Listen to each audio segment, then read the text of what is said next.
नमः संस्कृताय सर्वेषां बालानां स्वागतं गायत्री विद्या मंदिर उच्च माध्यमिक विद्यालय सांचौर नगरे। नवमी कक्षा के 10वें पाठ की चर्चा कर रहे थे अपन। जटायुः शौर्यम, जो जटायु की शूरता है, वीरता है, उसके विषय में हम पढ़ रहे थे। ये आपका जो पाठ है, मैंने इसकी जो प्रस्तावना भूमिका की मैं चर्चा कर चुका हूँ। ये रामायण का जो अरण्य कांड है उस कांड में से लिया है। रामायण के रचयिता कौन है? वाल्मीकि है। चर्चा मैं कर चुका हूँ, कितने श्लोक आदि हैं। आपके इस पाठ में क्या था? रावण और जटायु, इन दोनों के मध्य युद्ध होता है। किसको लेकर के? जो रावण है वो सीता को अपहरण करके लेके जाता है। सीता है वो जटायु को आवाज़ देती है, जटायु उनके साथ में युद्ध करता है। रावण को कई बार उनके जो सारथी हैं, उनके जो घोड़े हैं, उनको मार देता है। रावण भी पृथ्वी पर नीचे गिर जाता है। लेकिन बाद में क्रोध में अंधा होकर के जो रावण है, वो रावण उस जटायु पर आक्रमण करता है, युद्ध करते हैं। फिर भी जो जटायु है वो हार नहीं मानता है, पीछे नहीं हटता है और अपने पंख, अपनी चोंच आदि से उनका बचाव करते हुए रावण के जो बाईं तरफ के जो 10 हाथ हैं उनको विक्षित कर देता है। इस प्रकार आपके इस पाठ की चर्चा है। मैं पहले श्लोक में आ रहा हूँ। इसमें क्या कहा कि सा तदा करुणा वाचो विलपन्ति दुखिता वनस्पतिगतं गृधम ददर्श आयत लोचना। क्या कहा कि सा तदा करुणा वाचो विलपन्ति सुदुखिता वनस्पतिगतं गृधम ददर्श आयत लोचना। सा ये तद शब्द का एक वचन है। स्त्रीलिंग में सा बनता है स्त्रीलिंग अर्थ के लिए। तो यहाँ पर स्त्री में कौन है? सीता ली अपने, है कि सा मतलब वह, तदा मतलब तब, करुणा वाचो मतलब करुणा से युक्त वाणी से, विलपंती मतलब विलाप करती हुई। ये जो विलपंती शब्द है ना, ये क्षत्रिय प्रत्यांत है। तो विलपंती मतलब विलाप करती हुई, सुदुखिता मतलब वह दुखदायिनी, वह दुखी। कौन? सीता। वनस्पतिगतम, वनस्पति पर गया हुआ। वनस्पति का मतलब यहाँ पर आपको पेड़ से लेना है, वृक्ष से लोगे तो वृक्ष पर स्थित है। वनस्पतिगतम अर्थात पेड़ पर स्थित है। गृधम, गृधम कहते हैं जटायु। तो पक्षियों में श्रेष्ठ कौन? जटायु, उसको गृध कहते हैं। उस जटायु को ददर्श मतलब देखा, आयत लोचना, आयत मतलब बड़ी बड़ी, लोचन मतलब आंखें, नेत्र। बड़ी बड़ी आंखों वाली कौन है? सीता। उस बड़ी बड़ी आंखों वाली सीता ने देखा। ये तो मैंने एक एक पद का अर्थ लिया है। अब संपूर्ण एक साथ अर्थ क्या लेंगे अपन? उस करुणा की वाणी से विलाप करती हुई दुखी सीता ने क्या? पेड़ पर स्थित उस जटायु को देखा। अब यहाँ पर देखो, ये जो आयत लोचना है, किसने देखा? बड़ी बड़ी नेत्रों वाली सीता ने पेड़ पर स्थित उस गृध को देखा। दोबारा देखो, वह करुणा रूपी वाणी से, करुणा युक्त वाणी से विलाप करती हुई सुदुखिता बड़ी बड़ी नेत्रों वाली उस सीता ने पेड़ पर स्थित उस जटायु को देखा। श्लोक को समझा आप? कि करुणा की वाणी से दुखी, करुणा से वाणी, करुणा का विलाप करते हुए, करुणा रूपी वाणी से विलाप करती हुई उस दुखदाई उस सीता ने, बड़ी बड़ी नेत्रों वाली उस सीता ने किसी वृक्ष पर स्थित उस जटायु को देखा। भाव ये है यहाँ पर कि रावण सीता का अपहरण करके लेके जा रहा है। रावण रथ पर सीता का अपहरण किए हुए हैं और सीता को जैसे ही लेके जा रहा था तो सीता ने क्या देखा? एक पेड़ पर कौन है? जटायु है। उस जटायु को देखा। लेकिन कवि हैं, कवि तो हमेशा बात उसको व्यंग्य में बात कहते हैं, है ना। उस बात को विशेषण, विशेष्य भाव आदि का प्रयोग करते हुए अलंकारों में, छंदों में वो बात कहते हैं। तो भाव तो इतना ही है कि उस सीता ने पेड़ पर किसको देखा है? उस जटायु को देखा। अब यहाँ पर और विशेषण जोड़ दिया कि वो सीता कैसी है? कि सीता एक तो उसकी वाणी है, करुणा से युक्त हैं, उस करुणा युक्त वाणी से वो विलाप कर रही है, ऐसी विलाप करती हुई। एक तो विशेषण ये जोड़ दिया, दूसरा विशेषण जोड़ दिया कि सुदुखिता, और वो बहुत ही दुखी है, ऐसी कौन है? सीता। तीसरा विशेषण एक और जोड़ दिया, क्या? कि आयत लोचना, जिसकी आंखें बड़ी बड़ी है, ऐसी सीता। उसने पेड़ पर स्थित क्या देखा? जटायु को देखा। भाव तो एक ही, लाइन का अर्थ सिर्फ इतना ही है कि उसने पेड़ पर क्या देखा है? जटायु देखा है, लेकिन कवि ने उस भाव को थोड़ा सा और विस्तार पूर्वक दिया है। काव्यों में ऐसा होता है कि उस करुणा से युक्त वाणी से विलाप करती हुई दुखदायिनी, वो दुखदायी कौन? बड़े बड़े नेत्रों वाली उस सीता ने क्या देखा? पेड़ पर स्थित उस जटायु को देखा। अब देखो आप श्लोक आप समझे, मैं अगले श्लोक में बढ़ रहा हूँ। जटायो पश्ये माम आर्य हिरण्यमाणाम अनाथवत अनेन राक्षसेन्द्रेण करुणम पाप कर्मणा। क्या कहा?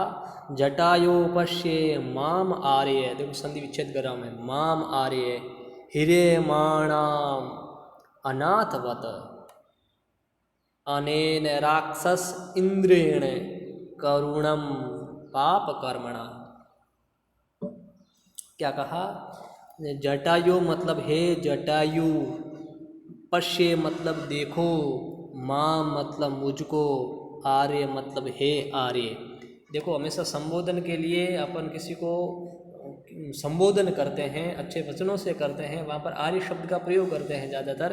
तो इसने सीता ने भी क्या कहा कि आर्य को यहाँ पर जोड़ो आप, कि हे आर्य जटायु, माम मुझको, पश्य मतलब देखो, हे आर्य जटायु मुझको देखो, ह्रियमाणा, ह्रियमाणाम का मतलब होता है हरण करते हुए। ह्रियमाणा मतलब हरण करते हुए, सानच प्रत्यय से सबसे बनता है। ये कौन सा प्रत्यय इसमें? सानच प्रत्यय। कि ह्रियमाण मतलब हरण करते हुए, अनाथवत अनाथ की तरह, अनेन मतलब इसके द्वारा, किसके द्वारा? राक्षस इंद्रेण। इंद्र का मतलब यहाँ पर इंद्र भगवान इंद्र नहीं है ना, इंद्र का मतलब एक राजा अर्थ भी होता है, तो आप राजा अर्थ लोगे। राक्षस इंद्रेण मतलब राक्षसों के राजा के द्वारा, अनेन राक्षस अर्थात इस राक्षसों के राजा के द्वारा, करुणम करुणता से, पाप कर्मणा, पाप कर्मणा का मतलब होता है पाप कर्म के द्वारा। यहाँ पर ये जो करुणम शब्द हैं ये सीता के लिए हैं, अनाथवत ये भी सीता के लिए हैं, माम ये भी सीता के लिए हैं। तो यहाँ पर भाव क्या हो रहा है? सीता क्या कह रही हैं कि राक्षसों के राजा के द्वारा, राक्षसों के राजा के द्वारा, इस राक्षसों के राजा के द्वारा पाप कर्म करके हरण की जाने वाली, हरण की अपहरण करने की जाने वाली अनाथ की तरह और इस करुण की तरह तुम मुझको देखो। हे जटायु तुम मुझको देखो। दोबारा अर्थ देखो कि इस राक्षसों के राजा कौन? रावण। कि इस राक्षसों के राजा के द्वारा पाप कर्म करके हरण की जाने वाली अनाथ की तरह और इस करुण रूपी मुझ सीता को तुम देखो।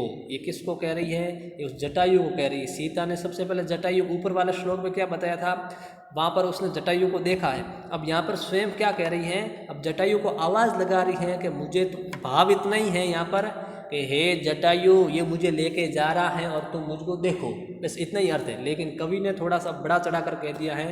क्या कहा कि इस राक्षसों के राजा के द्वारा पाप कर्म करते हुए हरण करके ले जाने वाली मुझ जैसी करुण और अनाथ की तरह सीता को, मुझको हे जटायु तुम देखो, मुझे तुम देखो। श्लोक समझ में आया कुछ? क्या हुआ कि इस राक्षसों के राजा के द्वारा पाप कर्म करते हुए मेरा हरण किया जा रहा है, ऐसे हरण की जाने वाली अनाथ युक्त और करुण वाली मुझ सीता को हे आर्य जटायु तुम देखो। अगले श्लोक में बढ़ रहा हूं मैं। अगला श्लोक है कि तम शब्दम अवशुप्त तु जटायु रतः शुश्रुवे निरीक्षे रावणम क्षिप्रम वैदेहीं च ददर्श सः। क्या कहा कि तम, तम मतलब उसको, उसको किसको, शब्दों, उस शब्द को, अवसुप्त, अवसुप्त तू, अवसुप्त मतलब सोती हुई अवस्था में, वो सोया हुआ था, उस सोई हुई अवस्था में, तू मतलब निश्चय ही, जटायुरतः, अब जटायु ने, शुश्रूवे मतलब सुना, अर्थात जो सीता शब्द कर रही थी, ध्वनि कर रही थी, आवाज़ कर रही थी, उस ध्वनि को सोते हुए उस जटायु ने सुना, उस शब्द को सुना। निरीक्षे, निरीक्षे मतलब निरीक्षण करते हुए, देख करके, किसको, रावणम, रावण को देख करके, क्षिप्रम, क्षिप्र कहते हैं जल्दी, जल्द ही, वैदेही, वैदेही सीता का पर्यायवाची शब्द है ना, जो वैदेही नंदिनी होती है ना, वैदेही पुत्री, इसलिए इसको वैदेही कहते हैं। इस वैदेही अर्थात सीता को, च मतलब और, ददर्श, ददर्श मतलब देखा, स मतलब उसके द्वारा, किसके द्वारा, जटायु के द्वारा। दोबारा देखो श्लोक का अर्थ क्या कहा इसने, उस शब्द को सोते हुए जटायु ने सुना, किस शब्द को, जो सीता कह रही थी ना कि आप मुझे देखो, तो सीता के उस शब्द को सोते हुए अवस्था में उस जटायु ने उन शब्दों को सुना, और सुनते ही उसने रावण की ओर देखा, रावण को देख करके जल्दी ही उसने किसको देखा, सीता को देख लिया, किसने, उस जटायु ने। श्लोक कर दोबारा देखो, सोते हुए अवस्था में उस जटायु ने सीता के उन शब्दों को सुना, और उन शब्दों को सुन करके उसने क्या किया, सबसे पहले रावण को देखा, रावण को देखकर शीघ्र ही उसने किसको देख लिया, सीता को देख लिया। श्लोक आपको समझ आया। अब मैं अगले श्लोक में बढ़ रहा हूँ।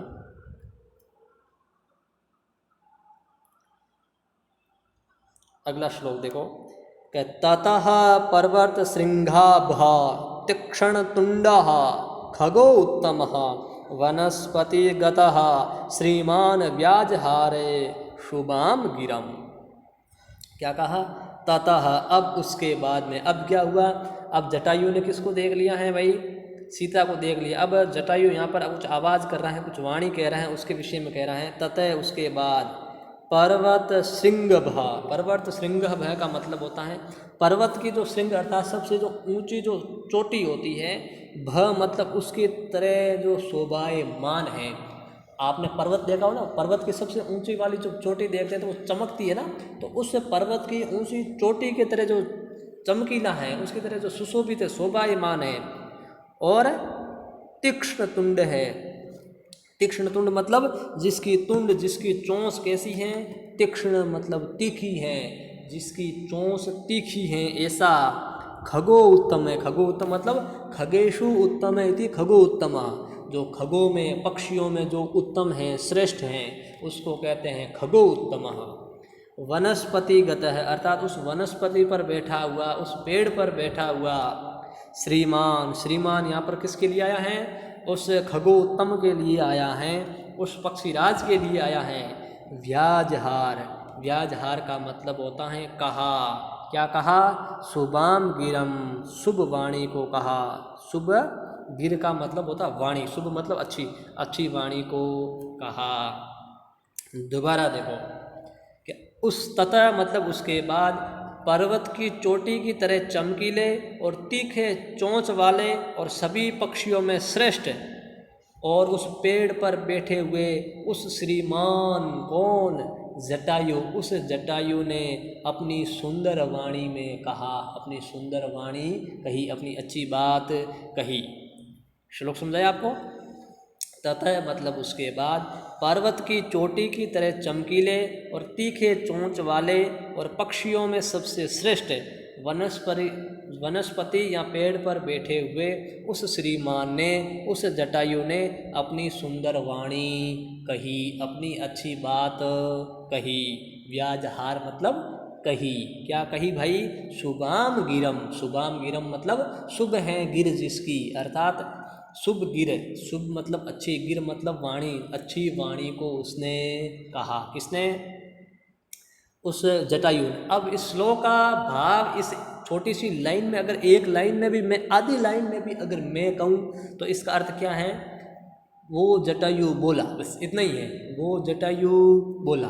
अब कवि है, कवि ने कितना कितना घुमा फिरा कर कहा, देखो अब वो उस जटायु ने कहा, अब वो सबसे पहले इसने विशेषण लगाते गया और क्या कहा, इसने कहा कि पर्वत की तरह एक तो जो शोभायमान है ऐसा जटायु। अब जटायु, इतना भाव तो यही है, उसने जटायु ने अच्छे वचन कहे, बस इतना ही भाव है, लेकिन कवि ने कितना कह दिया, तो एक तो पर्वत की चोटी की तरह चमकीला है, उनकी तरह सुशोभित ऐसा कौन है, जटायु। दूसरा, जिसकी चोंच तीखी है ऐसा कौन, जटायु। अगली विशेषता क्या लगाई, खगो उत्तम, जो सभी पक्षियों में उत्तम है, श्रेष्ठ है, ऐसा कौन, जटायु। वनस्पतिगत है, जो पेड़ पर बैठा है, ऐसा कौन, वो जटायु। श्रीमान, उस श्रीमान जटायु ने व्याजहार शुभाम गिरह, सुंदर वाणी को कहा। बस कहने का भाव ये है कि ये वाली लाइन है, संपूर्ण यही है, श्रीमान व्याजहार शुभ, उस श्रीमान ने सुंदर वाणी को कहा। अब ये श्रीमान जी है कौन, ये इतना लंबा चौड़ा इसने दे दिया है कि भाई ये विशेषता देख लो आप, ये इस जटायु की क्या है, विशेषता है। तो ये कवियों का होता है, जब श्लोक संस्कृत में बनाते हैं ना, तो वो विशेषता लगा कर ही बता, उससे क्या है, अलंकार छंद आदि बढ़िया बैठता है और उसका सौंदर्य बढ़ जाता है। कलात्मक दृष्टि से अपन जब इनको देखते हैं, सौंदर्यात्मक दृष्टि से देखते हैं, तो श्लोकों का जो सौंदर्यता है, उनका जो भाव है, वो हमेशा बढ़ जाता है। अब उस सुंदर वाणी में उन्होंने क्या कहा, इसकी चर्चा अपन करेंगे अगली क्लास में।